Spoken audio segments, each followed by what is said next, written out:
got a 72-run start and finally finished at 102. It's too low a total. Do you think so? Yes, obviously very disappointing was the way we batted in the middle period closer to the end.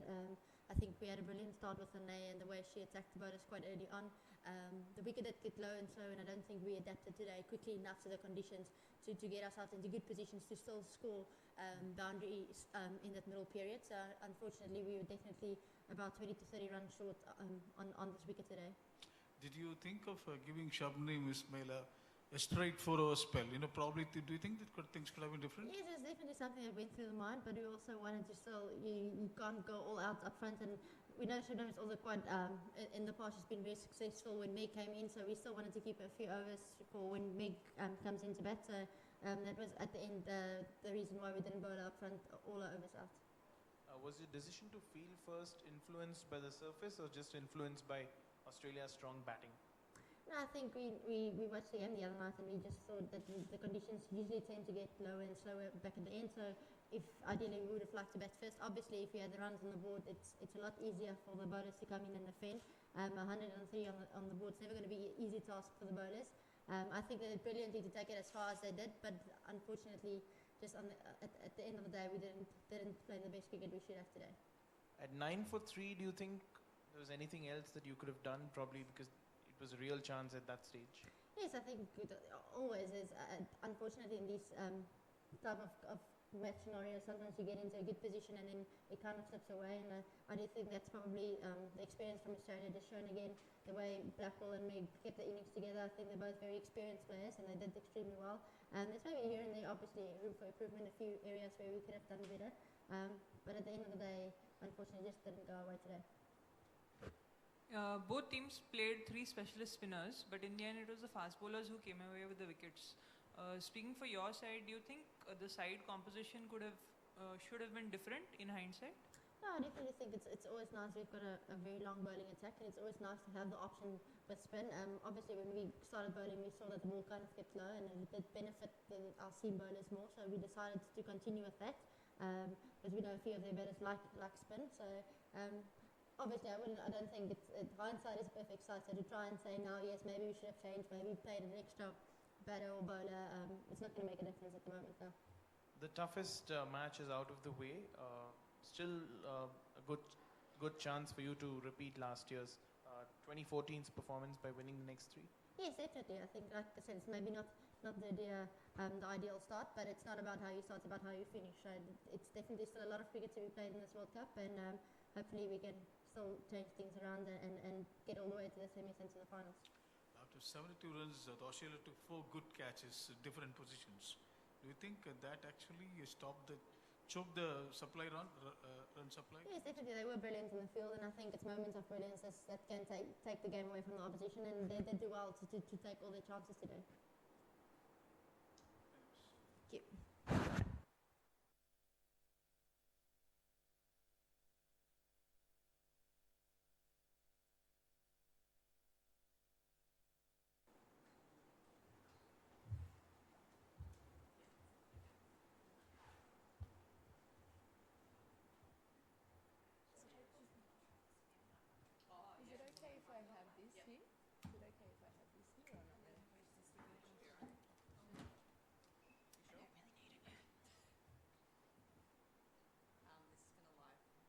Okay.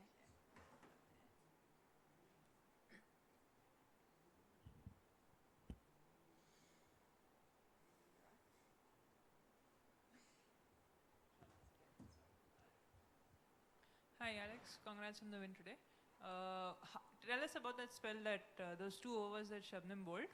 They were some of the quickest overs. I think that she has bowled a really fiery spell. What was your mindset to get through that? Yeah, obviously it wasn't a very good start for us, and a magnificent power play from their point of view. Leading from the front, Ismail, we know she's one of the best bowlers in the world, and she showed that today, knocking a few of our best batters over. Stump to stump bowling, that extra pace and a little bit of skid through was a challenge for us early. So once we'd lost 3 wickets in that first 6 overs, myself and Jess Jonathan, we just decided we needed to bat smart. You know, the total still wasn't out of hand, and we rebuilt after that poor start. Alex, would you say you're one step into the semi-final now? One of the tough teams. I in the haven't got rid of you. considered that at all.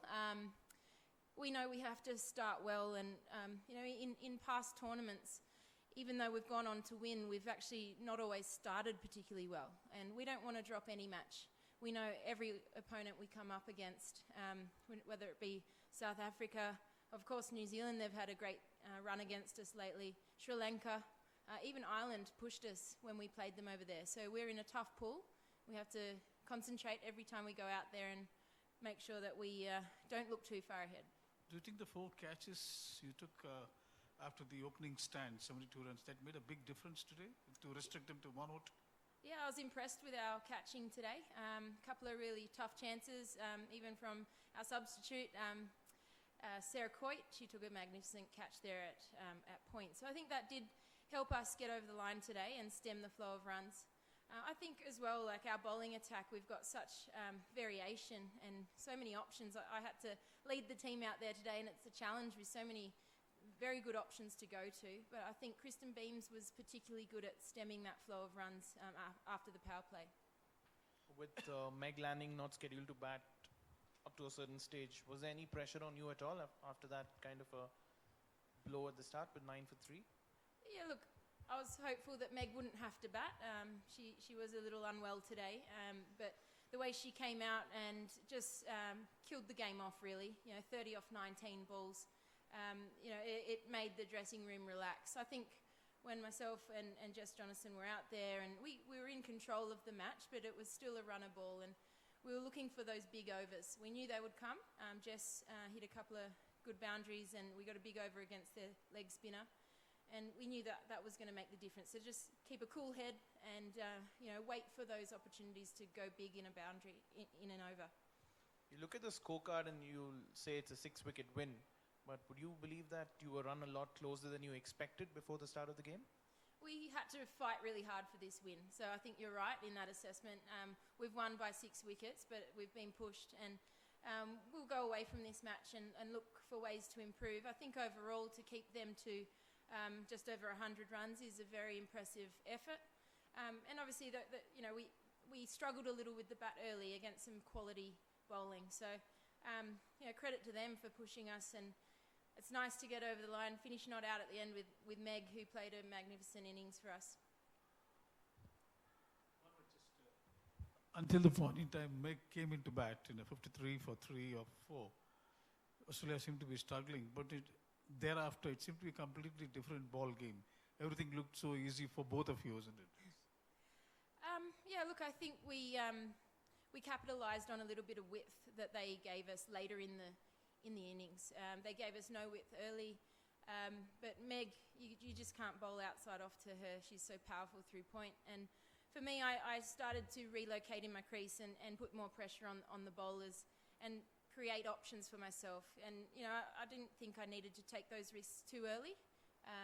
You know, I felt I needed to anchor that innings today. Do you think you were taken? Were you surprised by how the wicket played? Because everyone came into the game assuming it's going to turn and bounce like it did against India and New Zealand. But were you taken aback by how well it played actually? Look, I think it's a good batting wicket, but it did keep low, and in particular with their pace bowlers, there was a number of balls that sort of kept low compared to our innings. When we bowled, we didn't see that so much. So, look, we knew we had to get on the front foot, but sometimes the ball is just too good. I think the one that knocked over Elisa Healy is probably not going to knock over most people. So you have that in T20 cricket, and just good that we're able to bounce back from that and get a solid win. We take a lot of confidence out of today. Thank you.